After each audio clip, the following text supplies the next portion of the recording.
ఏంటి మామా ఇన్ని వెరైటీస్ ఉన్నాయి, ఇవన్నీ తినేకేనా? So hi guys, welcome back to the GR అని ఎందుకంటున్నానంటే ఇది మన కోడూరు సైడ్ వాళ్ళకి అత్తగారిల్లు అయిపోయింది. అలా అని ఎందుకంటున్నానంటే మాకు ఏ పార్టీ చేసుకోవాలన్నా ఫస్ట్ మాకు గుర్తొచ్చేది ఈ జిఆర్ అనమాట. ఇంతకీ ఈ జిఆర్ కి ఎందుకు వచ్చామో మీకు చెప్పలేదు కదా, అది సస్పెన్స్. ఎందుకంటే ఫస్ట్ ఆకలి వేస్తుంది, తింటా మాట్లాడుకుందాం సరేనా? మన ఆకలి గురించి పక్కన పెడితే మన మామగారికి ఆకలి దంచేస్తుంది అనుకుంటా. అటు ఇటు దిక్కులు చూస్తున్నాడు, ప్లేట్లు ఏమో పెట్టేసారు, ఇంకా ఫుడ్ మాత్రం రాలేదని. సో ఇంకా లేట్ లేకుండా ఫస్ట్ స్టార్టర్ తో స్టార్ట్ చేశారు. ఫస్ట్ సూప్ అయితే తెచ్చారనమాట. ఇంకా సూప్ ని ఉప్పు ఫోన్ ఊదుకొని తాగే లోపు మిగతావన్నీ ఒక్కొక్కటి గ్యాప్ లేకుండా తెచ్చి పెట్టేశారు. మేమైతే కన్ఫ్యూజ్ అయిపోతున్నాం ఏది తినాలని.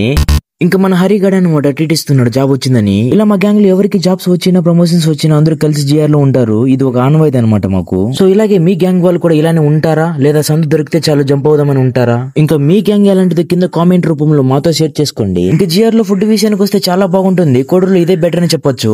ఇంకా లాస్ట్ టచ్ బిర్యానీతో ఎండ్ చేసాం, కానీ మా కుమార్ మాత్రం పెరుగన్నంతో ఎండ్ చేశాడు.